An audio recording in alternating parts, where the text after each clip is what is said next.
Hello friends, आज एका नवीन आयपीओचा review मी तुमच्यासोबत शेअर करणार आहे। या कंपनीचे सगळे बिझनेस, कंपनीचा ओव्हरव्ह्यू, की पॉइंट्स काय आहेत, फायनान्शियल्स काय आहेत आणि आयपीओच्या डिटेल या सविस्तर आज आपण बघणार आहोत।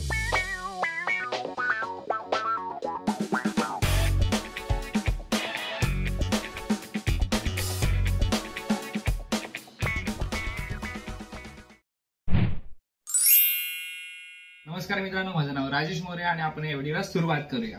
आज आपण रेलटेल कॉर्पोरेशन ऑफ इंडियाच्या आयपीओचा रिव्ह्यू बघणार आहोत। आजच हा आयपीओ ओपन झालेला आहे, आणखी 2 दिवस आपल्याकडे असणार आहे। त्या अगोदर हा आयपीओचा रिव्ह्यू नक्कीच तुम्ही बघा, जेणेकरून तुम्हाला लक्षात येईल की या आयपीओ साठी आपल्याला सबस्क्राईब करायचं आहे की नाही करायचं आहे।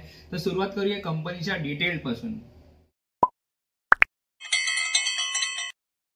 ही जी कंपनी आहे ही 2000 साली इनकॉर्पोरेट झालेली आहे। गव्हर्नमेंट ऑफ इंडियाची कंपनी आहे, म्हणजे पब्लिक सेक्टर कंपनी आहे आणि ऍडमिनिस्ट्रेशनचं सगळं काम आहे ही मिनिस्ट्री ऑफ रेल्वे सांभाळते आहे। ही कंपनी ही आयसीटी इन्फ्रास्ट्रक्चर म्हणजेच इन्फॉर्मेशन अँड कम्युनिकेशन टेक्नॉलॉजी संदर्भातला जो काही इन्फ्रास्ट्रक्चर आहे, इन्फ्रास्ट्रक्चर प्रोव्हाइड करण्याचं काम करते। रेलटेल कॉर्पोरेशन ही कंपनी ही लेटेस्ट टेक्नॉलॉजी यूज करते। त्याच्यामध्ये 2 महत्त्वाच्या टेक्नॉलॉजीज आहेत। फॉर एक्झाम्पल DWDM म्हणजेच डेन्स वेव्हलेंथ डिव्हिजन मल्टीप्लेक्स, सोबतच MPLS म्हणजेच multi protocol labelling switching network सारख्या नवीन आणि लेटेस्ट टेक्नॉलॉजी कंपनी यूज करते। ही कंपनी जी आहे ही न्यूट्रल टेलिकॉम इन्फ्रास्ट्रक्चर मधली भारतातील सगळ्यात मोठी कंपनी सुद्धा आहे।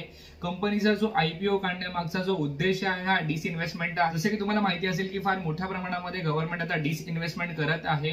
कंपनीचे जे महत्त्वाचे डेटा सेंटर्स आहेत, हे डेटा सेंटर्स हे हरियाणामध्ये आहेत, गुडगावमध्ये आहेत, सिकंदराबादमध्ये आहे आणि तेलंगणामध्ये आहे। ही झाली कंपनीविषयी इन्फॉर्मेशन। आता कंपनीचा जो बिझनेस आहे हा बिझनेस आपण समजून घेऊया। जवळपास 55,000 किलोमीटरच्या रूटवरील 5,677 रेल्वे स्टेशनवर कंपनीच्या ऑप्टिक फायबर नेटवर्कचा एक स्ट्रॉंग नेटवर्क आहे।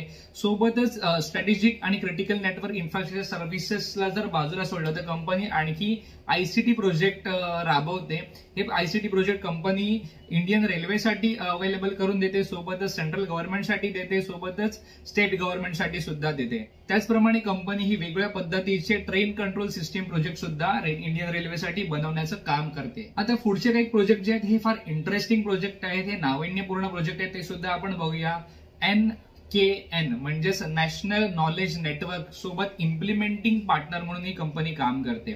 आता नॅशनल नॉलेज नेटवर्क म्हणजेच काय, तर ही जी कंपनी आहे किंवा हा जो प्रोजेक्ट आहे, हा प्रोजेक्ट हा युनिफाईड आणि हाय स्पीड नेटवर्क प्रोव्हाइड करण्याचं काम करत आहे भारतातील एज्युकेशनल इन्स्टिट्यूशनसाठी। तर याच नॅशनल नॉलेज नेटवर्क सोबतच ही कंपनी जी आहे रेलटेल कॉर्पोरेशन आहे ही इम्प्लिमेंटिंग पार्टनर म्हणून काम करत आहे। तर ही जी कंपनी आहे ही कंपनी हायर एज्युकेशन आणि रिसर्च इन्स्टिट्यूशनला single high speed broadband network provide करण्यासाठी इम्प्लिमेंटिंग पार्टनर म्हणून नॅशनल नॉलेज नेटवर्क सोबत काम करत आहे। सोबतच आणखी एक इंटरेस्टिंग प्रोजेक्ट आहे, तो आहे मिनिस्ट्री ऑफ कम्युनिकेशन आणि इन्फॉर्मेशन टेक्नॉलॉजी सोबत ही कंपनी काम करते आहे। या मिनिस्ट्रीच्या अंडर भारत नेट प्रोजेक्ट नावाचा एक प्रोजेक्ट आहे। या प्रोजेक्टच्या अंडर भारतातील ग्रामीण भागामधल्या ज्या ग्रामपंचायत आणि गावं आहेत, या गावांना इंटरनेटने जोडण्याचं महत्वाचं काम ही भारत नेट नावाचा प्रोजेक्ट करते। त्यामध्ये महत्वाचा जो रोल आहे हा रेलटेल कॉर्पोरेशनचा आहे। हा जो प्रोजेक्ट आहे, हा प्रोजेक्ट जगातील सगळ्यात मोठा रुरल ब्रॉडबँड प्रोजेक्ट आहे। जवळपास 2.5 लाख ग्रामपंचायत ह्याच्याशी कनेक्टेड आहे। यापैकी 36,000 ग्रामपंचायतींना ऑप्टिक फायबरच्या माध्यमातून कनेक्ट करण्याचं काम हे रेलटेलला मिळालेलं आहे। एज ऑफ 31 जून 2020 चा विचार करायचा झाला तर 24,037 किलोमीटर इतकी ऑप्टिक फायबरचं जे नेटवर्क आहे हे 6,500 ग्रामपंचायतीपर्यंत यांनी ऑलरेडी पोहोचवलेलं आहे। सोबतच ही कंपनी ही ISP म्हणजे इंटरनेट सर्व्हिस प्रोव्हायडर कंपनी आहे आणि असे फार मोठ्या प्रमाणामध्ये रिटेल क्लायंट्स आहेत। पुढे आता आपण कंपनीचे की पॉइंट्स बघणार आहोत, जेणेकरून आपल्याला कळेल की कंपनीचे स्ट्रेंथ कोणत्या कोणत्या आहेत, सोबतच विकनेसेस सुद्धा आपण बघणार आहोत। पण पहिल्यांदा आपण स्ट्रेंथ बघूया। कंपनीचे प्रोडक्ट आणि सर्व्हिसेस हे डायव्हर्सिफाईड आहेत। कंपनीचे सर्व्हिसेस जर बघायचं झालं तर कंपनी ही टेलिकॉम नेटवर्क सोबतच telecom infrastructure, data centre, hosting आणि अशा वेगळ्या प्रकारचे प्रोजेक्ट राबवत असते। कंपनी ही फ्युचरमध्ये ऑप्टिक फायबर नेटवर्कचं जवळपास 67,415 किलोमीटरचं जाळं पसरवणार आहे आणि ह्याच्यामध्ये जवळपास 7,321 रेल्वे स्टेशनचा समावेश असणार आहे. कंपनीचे नेटवर्क ऑपरेशन सेंटर हे स्ट्रॅटेजिकली लोकेटेड आहेत. कंपनीचे नेटवर्क ऑपरेशन सेंटर जे आहेत हे भारताच्या चारी कोपऱ्यांमध्ये आहेत, म्हणजे मुंबईमध्ये आहे, दिल्लीमध्ये आहे, कोलकातामध्ये आहे आणि चौथा आहे सिकंदराबाद म्हणजेच हैदराबादमध्ये आहे. रेटेल कॉर्पोरेशनचे जवळपास 3,05,776 रिटेल कस्टमर्स आहेत, सोबतच 5,023 ऍक्सेस नेटवर्क प्रोव्हायडर आहेत. या प्रकारच्या बिझनेसमध्ये ही भारतातील पहिली आणि एकमेव कंपनी आहे जी स्टॉक मार्केटमध्ये त्या लिस्टेड होणार आहेत. याचे काही प्रोज आणि कॉन्स सुद्धा असणार आहेत. म्हणजे कंपनीचे प्रोज जर बघायचं झालं तर कंपनीची मोनोपोली असणार आहे, तर सोबतच कॉन्स जर बघायचं झालं तर आपल्यासारखे स्मॉल रिटेल इन्व्हेस्टर्स आहेत त्यांना पीअर टू पीअर जर कंपॅरिझन करायचं झालं तर यासाठी दुसरी कंपनी आपल्याला पीअर टू पीअर कंपॅरिझन करण्यासाठी अवेलेबल नाही आहे. जसं की आता आपण प्रोज बघितले तसं आपण कॉन्स सुद्धा बघणार आहोत, म्हणजे थोडेसे निगेटिव्ह पॉईंट सुद्धा बघणार आहोत. कंपनीचा जो लास्ट 3 इयर्सची जी ग्रोथ आहे ही हार्डली ग्रोथ झालेली आहे, म्हणजे ही ग्रोथ ही फार मोठ्या प्रमाणावर झालेली नाहीये.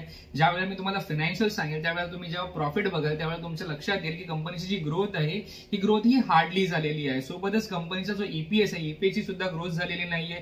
आपण कंपनीची जी बॅलन्स शीट बघितली तर बॅलन्स शीटवरून आपल्याला कळतं की कंपनी स्वतःचे पेमेंट रिकव्हर करण्यामध्ये फार मोठ्या प्रमाणामध्ये स्ट्रगल करत आहे. कंपनीचा ओपीएम बघितला म्हणजे ऑपरेटिंग प्रॉफिट मार्जिन हा सुद्धा लास्ट 3 इयर मध्ये जवळपास फ्लॅटच आहे. तर हे 2 ते 3 कॉन्स सुद्धा आहे जे आपल्याला कन्सिडर करायचे आहेत. आता आपण कंपनीचे फायनान्शियल्स बघणार आहोत. बाकी सगळे डिटेल ऍज युजुअल तुम्हाला स्क्रीनवर दिसणार आहेत. मी फक्त प्रॉफिट आफ्टर टॅक्स किंवा नेट इन्कम जो आहे तो तुम्हाला सांगण्याचा प्रयत्न करणार आहे. 2018चा विचार करायचा झाला तर 134 करोडचा यांचं नेट इन्कम होतं. 2019 मध्ये हा 135 करोड झाला होता आणि 2020 मध्ये 141 करोड झाला आहे. म्हणजे जर तुम्ही ह्या 3 वर्षाचा जर प्रॉफिट ग्रोथ आपण जर बघितली तर ही फार जास्त नव्हती. म्हणूनच कॉन्स मध्ये मी तुम्हाला सांगितलं होतं त्याची जी प्रॉफिट ग्रोथ आहे ही प्रॉफिट ग्रोथ ही हार्डली झालेली आहे. आता आयपीओच्या डिटेल आपण बघणार आहोत. इश्यू आजच सुरू झालेला आहे, म्हणजे 16 फेब्रुवारीला सुरू झालेला आहे. क्लोज होणार आहे 18 फेब्रुवारीला होणार आहे. अलॉटमेंट जी बेसिक अलॉटमेंट आपण म्हणतो ही 23 फेब्रुवारीला होणार आहे आणि लिस्टिंग जी आहे 26 फेब्रुवारीला होणार आहे. आयपीओ मध्ये त्यांनी प्राइस ठेवलेली आहे 93 रुपये ते 94 रुपयाचा प्राइस बँड ठेवलेला आहे. लॉट साईज ही 155 रुपयाची असणार आहे. लिस्टिंग बीएससी आणि एनएससी या दोन्ही ठिकाणी लिस्टिंग होणार आहे. इश्यू साईज असणार आहे जवळपास 819.24 करोडचा इश्यू साईज असणार आहे आणि जी एका लॉटची अमाऊंट आहे ही 14,570 असणार आहे. असं तुम्ही 13 लॉट मॅक्झिमम अप्लाय करू शकता. सो मित्रांनो हा होता रेटेल कॉर्पोरेशनच्या आयपीओचा एकंदरीत रिव्ह्यू. हा आयपीओचा रिव्ह्यू जर तुम्हाला आवडला असेल तर आपल्या व्हिडिओला नक्कीच लाईक करा, तुमच्या फ्रेंड्स आणि फॅमिली सोबत शेअर करा आणि व्हिडिओ पाहिल्याच्या नंतरच तुम्ही डिसाईड करा की ह्या आयपीओसाठी आपल्याला सबस्क्राईब करायचे की नाही करायचं आहे. अशाच अपडेटसाठी आपल्या स्टॉक मार्केटच्या चॅनलला आता सबस्क्राईब करा आणि इंस्टाग्रामवर सुद्धा फॉलो करा. पुढील व्हिडिओसाठी उद्या भेटूया. तोपर्यंत बाय बाय.